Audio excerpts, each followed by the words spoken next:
Rehearsals.com's Lessons from the Legends is proud to welcome to our stage Doyle Bramhall.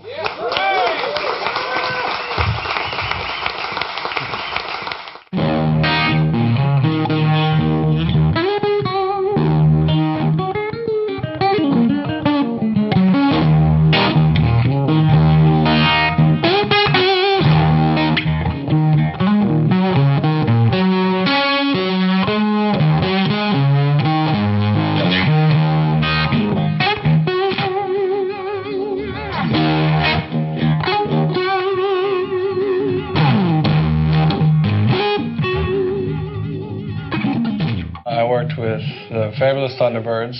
That's who I started out with when I was really young. And then I joined a group called the Archangels with a guy named Charlie Sexton in the rhythm section from Stevie Ray Vaughan, Double Trouble. And then I made 3 solo records and worked with Roger Waters on 2 tours, and then got hired by Clapton. I made 4 records with Eric Clapton and toured with him for 6 months and just got off the road about 3 months ago.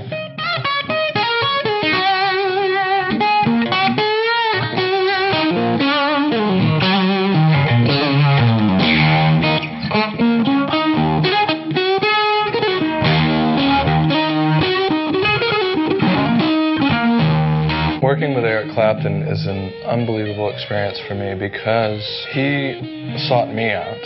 My manager had sent him my second solo record, which was called Jelly Cream, and he listened to it and sort of just called me out of the blue and said, you know, I really love these songs on the record. You're my new favorite artist. You're an unbelievable guitar player. Will you get together with me? Because I'm doing a record with B.B. King, and I think that 2 of these songs should be on that record. Will you get together with me in L.A. when you get back off the road? And I think it was pretty much a week later when he said, come on down to the studio. We want to record a couple of your songs. Walk into the room and go into the control room, and through the glass I see Eric Clapton, B.B. King, all of Eric Clapton's band, all these musicians playing my song. Eric saw me in the control room and he says, hey, we're cutting your song, why don't you come out here and grab a guitar and play? So I go on the floor with BB and Eric, and then within 2 takes we had cut it. And then Eric said, well, you know, I love the way that you sound with us, why don't you just keep playing on this record and just be the other guitar player on the record? And so I was just pretty much floored at that time. He uses me in a way where, even though I'm playing guitar for him on the road and backing him up, when we record together, he uses me to write with him and come up with different parts and that kind of thing. So I feel like there's much more of an involvement than just being sort of a side guy. He makes me feel that way. That's how our relationship started, and I ended up making 3 other records after that with him and had songs on the records, and we still talk and still work together.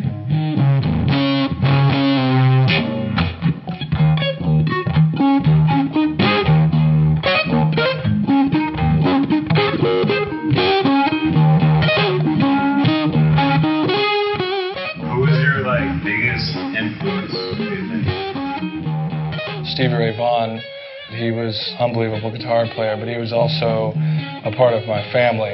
My family and the Vaughan family were really close when I was growing up, and so I got to see Stevie and his brother Jimmy play a lot when I was young, and I would say that he probably had the biggest impact on me just because he was around and he happened to be one of the greatest guitar players ever.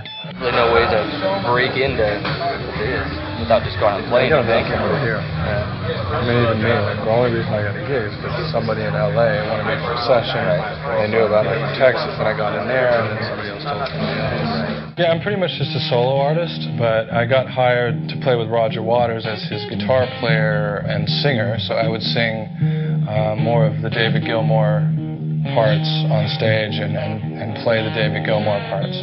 So I was featured a little more than just being a hired gun, because I did get to sing a lot of famous songs. And then with Eric, he sort of makes me feel like I'm a really valid artist. And other than that, if it's not Roger or Eric calling me, I don't really go out for anybody else as their side guy.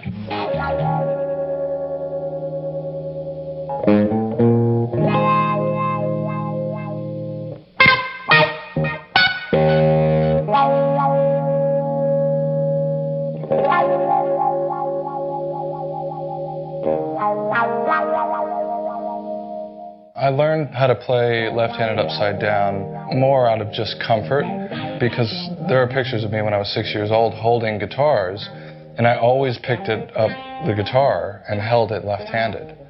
So it just always felt natural for me to do that. I never held it this way. That would be, completely odd to me. So there were all right-handed guitars around, and I would just pick up the guitar and play, and then put it down, and then come back to it and keep playing, and then here's another song, and by that time, it was sort of too late for me to switch, because I felt really comfortable. And also, one of my favorite guitar players was Albert King, who also played left-handed upside down. So I could do a lot of things that right-handers couldn't, which was sort of milking the strings for everything it's worth, and I could bend for days. I could just bend it and milk it, whereas a right-hander, it's a little more difficult to do that because you're pushing up on it.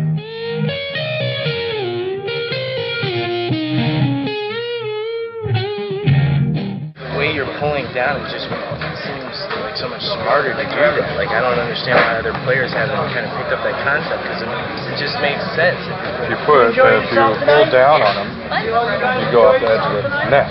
There's no room to do that. You have to push.